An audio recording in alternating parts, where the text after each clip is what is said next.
পরীক্ষার আগেই পরীক্ষার প্রশ্নপত্র ফাঁস, অর্থাৎ চাকরিতে দুর্নীতি। ট্রিপল ইঞ্জিনের সরকারে বর্তমানে আর্থিক ক্রাইসিস বা সরকারের যে অর্থের ভাণ্ডার শূন্য, এই পরিস্থিতি কি আমরা আশা করছি আগামী মাসে 22% দিয়ে ও 8 পে কমিশন সিদ্ধান্ত নেবে? সব কিছু মিলিয়ে রাজ্য সরকার অনেকটা ব্যাকফুটে। একদিকে বেকার চাকরি হচ্ছে, ভাই বোনদের চাকরির ক্ষেত্রে প্রশ্নমতো ফাঁস হচ্ছে, দুর্নীতি হচ্ছে, স্বচ্ছতা মেনটেন করাটা কষ্টকর হয়ে দাঁড়াচ্ছে, যদিও বারবার মুখ্যমন্ত্রী বলে যাচ্ছে স্বচ্ছ।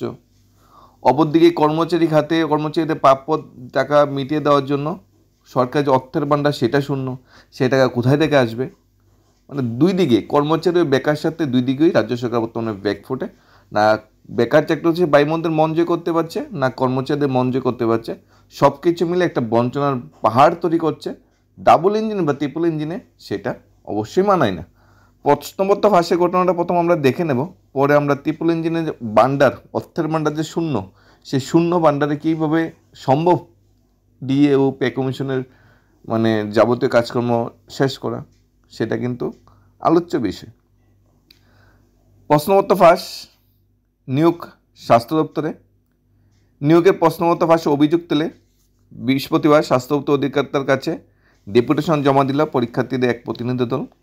তাদের দাবি পুরো প্রক্রিয়াটি অনিয়মে ভরা, তাই পরীক্ষাটা বাতিল করে মাননীয় মুখ্যমন্ত্রীর কথা অনুযায়ী স্বচ্ছভাবে পরীক্ষা নেওয়া। মাননীয় মুখ্যমন্ত্রী যেখানে করছে স্বচ্ছ নিয়োগ, সেখানে ওনার দপ্তরেই এই ধরনের অস্বচ্ছ, দুর্নীতি, কেলেঙ্কারি নিয়োগের অভিযোগ উঠে যাচ্ছে। পরীক্ষার বক্তব্য অনুযায়ী পরীক্ষার পরের দিন থেকে বিভিন্ন হোয়াটসঅ্যাপ গ্রুপে কিছু PDF লিঙ্ক ভাইরাল হতে শুরু করে, যেখানে প্রশ্নপত্রের 70 থেকে 80% অংশ পরীক্ষার আসল প্রশ্নপত্রের সঙ্গে হুবহু মিল পাওয়া যায়।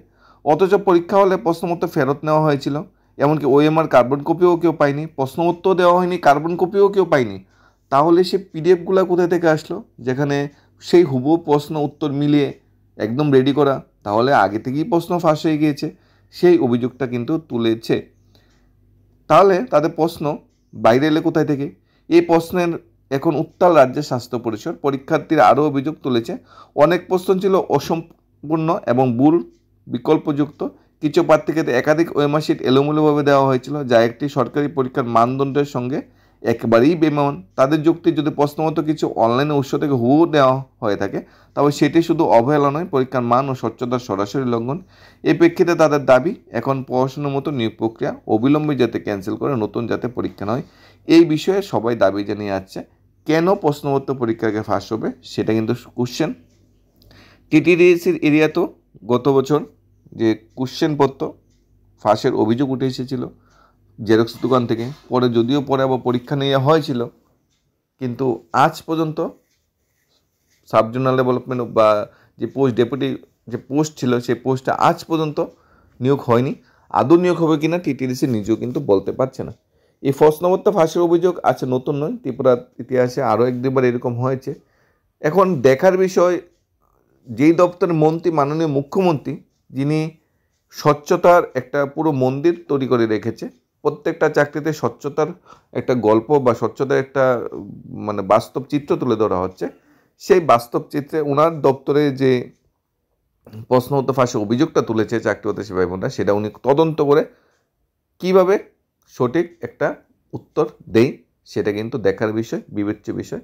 যদি সঠিক অর্থে প্রশ্নপত্র ফাঁস হয়ে থাকে, তাহলে এটা গুরুতর অভিযোগ।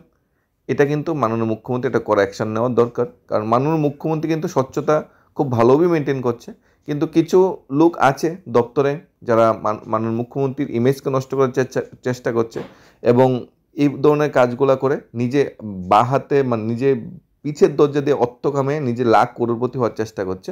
বেকারদের পেটের বাতটা মেরে, বেকারদের যে আশা আকাঙ্ক্ষা সেটা মেরে সরকারকে কালান্বিত করে একটা অংশ হয়তো কোটিপতি হয়ে যাচ্ছে।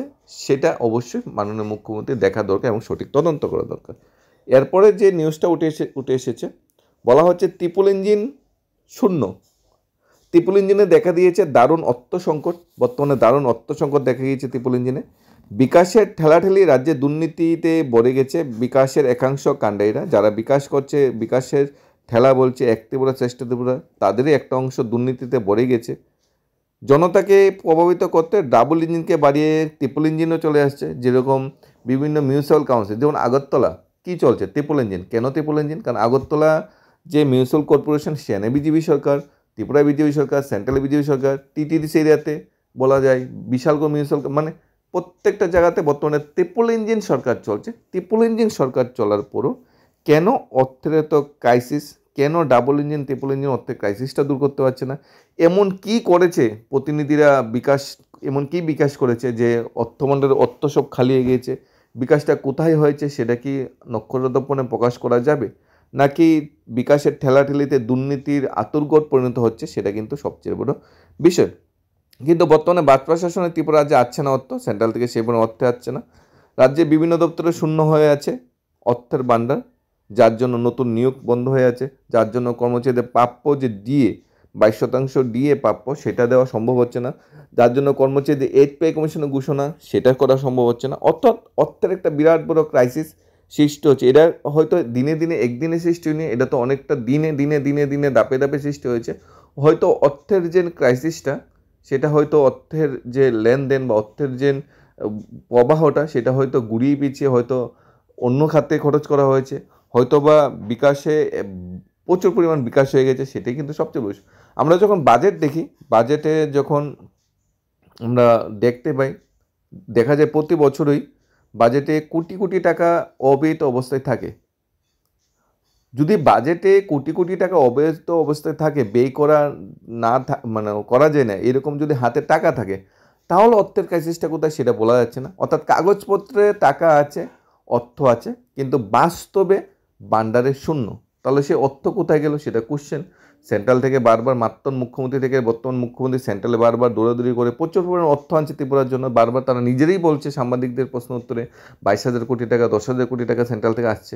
তাহলে সেই টাকাগুলি কি আদৌ ডেভেলপমেন্টে লাগছে, নাকি সেন্ট্রাল থেকে বলেছে টাকা দেবে কিন্তু দেওয়া হচ্ছে না? সেটা কিন্তু বিরাট বড় একটা কোশ্চেন। যাই হোক, বর্তমানে ডাবল ইঞ্জিন ট্রিপল ইঞ্জিনের সংখ্যার অর্থের ক্রাইসিস চলছে। অর্থের ক্রাইসিসে বিশেষ করে পিডাব্লিউডি বা অন্যান্য ডিপার্টমেন্টে যে এজেন্সিরা আছে, তাদের বিল, বকেয়া বিল সময়মতো পরিশোধ করা সম্ভব হচ্ছে না। ঠিকাদারের বিল টেন্ডার জমা দেওয়ার পর, কাজ করার পরও অর্থ ঠিক সময় মতো পাচ্ছে না।